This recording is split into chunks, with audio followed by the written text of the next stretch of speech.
Pouca ênfase sobre o elemento água pode manifestar-se como uma extensa variedade de problemas psicológicos, emocionais e físicos. A maioria das pessoas que carecem de afinação com a água tem grande dificuldade para penetrar nos sentimentos dos outros com empatia e compaixão, assim como para se colocar em contato com os seus próprios sentimentos e necessidades emocionais. Isso não significa que sejam, em todos os casos, destituídas de sensibilidade, mas sempre têm problemas quando lidam com os seus próprios sentimentos.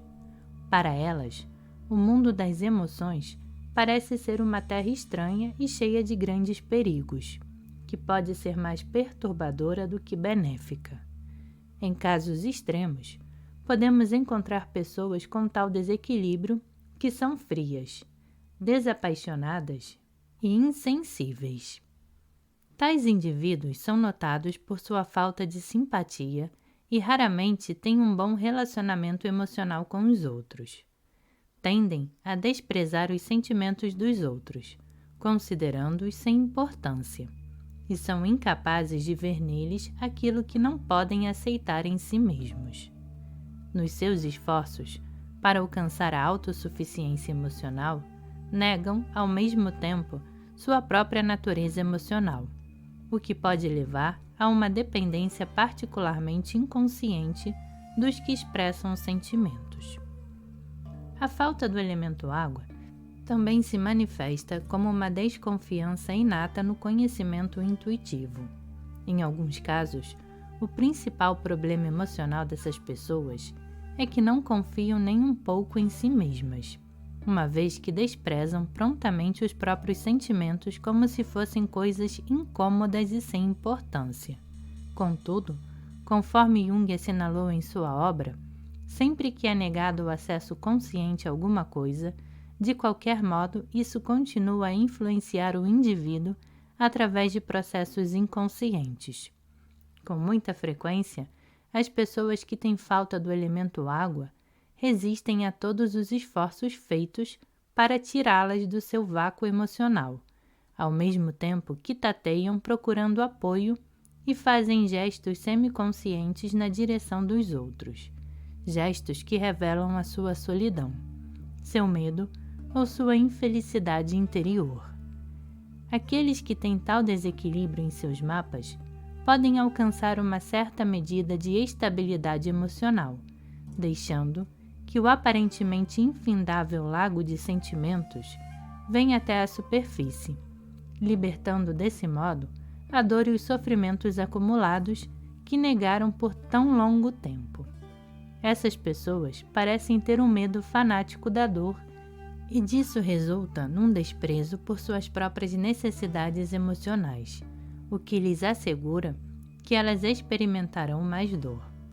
No nível físico, a falta do elemento água quase sempre se manifesta como uma perturbação física bastante grave, geralmente devida, em grande parte, à toxidez excessiva. O elemento água é a energia que limpa, purifica, cura, e aqueles que carecem dele deixam-se envenenar lentamente pela acumulação simultânea de produtos residuais emocionais e físicos. Uma tal condição tóxica pode se expressar através de uma interminável variedade de sintomas, mas a terapia requerida geralmente é a mesma para todos eles, uma purificação completa, física e emocional. O Dr. Stone, que mencionamos anteriormente, declarou numa conferência que de 90 a 95% dos problemas físicos envolve o elemento água e, consequentemente, o lado emocional da natureza.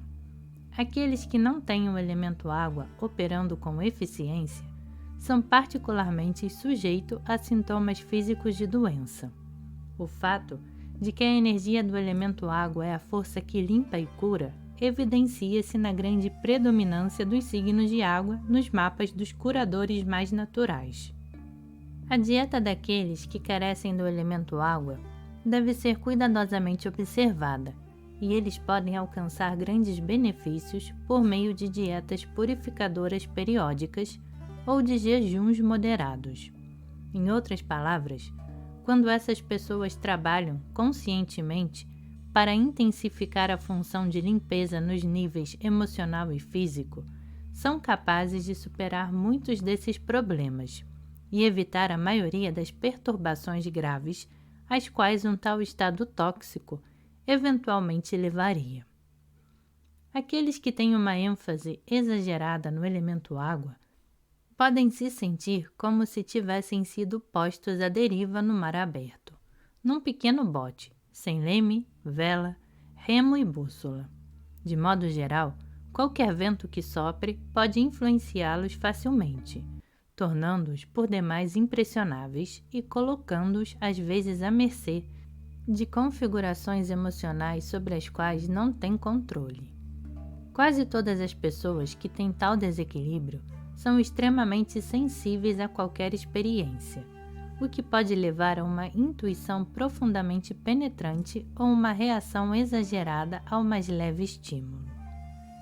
Se as emoções estão fora de controle e se a pessoa funciona habitualmente num estado de autoproteção apreensiva, ela pode ser desvitalizada com muita facilidade pelo temor, pelos padrões de reação negativos e pela timidez.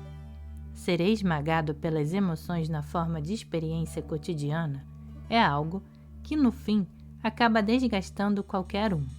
E o fato de que essas pessoas a miúde não são capazes de lutar contra a tensão do confronto com o mundo exterior pode obrigá-las a se retirar para a vida interior ou a fugir dos desafios da vida. Tais pessoas, de fato, podem ficar encharcadas de emoções e de sentimentos contraditórios. Um estado de coisas que pode muito bem acontecer quando não usam a sua sensibilidade de sentimentos e a sua empatia no envolvimento ativo com os outros. No melhor dos casos, uma vez que a autoabsorção tenha sido dominada, essas pessoas são capazes de desenvolver uma autossuficiência emocional, que terá como base uma rica vida interior de dedicação total a um ideal. Frequentemente, tem acentuada capacidade imaginativa e uma sintonia natural com as realidades espirituais e ocultas. Sua dedicação, aparentemente absoluta a uma vida de autossacrifício, é sempre genuína, mas em outras pessoas, essa atitude é simplesmente um disfarce que esconde o egoísmo absoluto e um padrão compulsivo de imperiosa necessidade de que os outros encham o seu vazio interior. Não há qualquer possibilidade de se entender essas pessoas, a menos que se compreenda que são motivadas principalmente por anseios profundos e insegurança que elas dificilmente podem identificar.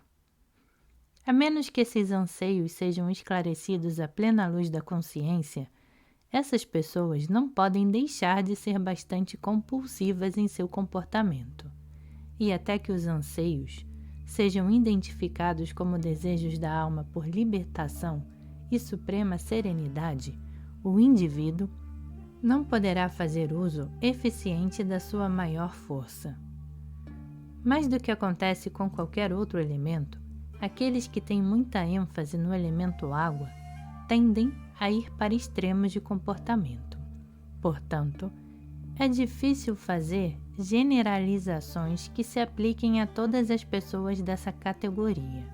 Para mim, porém, é evidente que os que apresentam essa combinação em seus mapas também têm potencial para uma expressão plena das mais elevadas qualidades espirituais: amor, compaixão, devoção e prestatividade compassiva. Todavia, aqueles que alcançaram tal nível de autoexpressão são minoria. No nível físico, uma grande ênfase no elemento água indica que o corpo está sempre processando a eliminação de venenos, tanto toxinas físicas quanto resíduos emocionais. Contudo, a eficiência desse processo de limpeza depende do grau de percepção que a pessoa tem das próprias necessidades emocionais.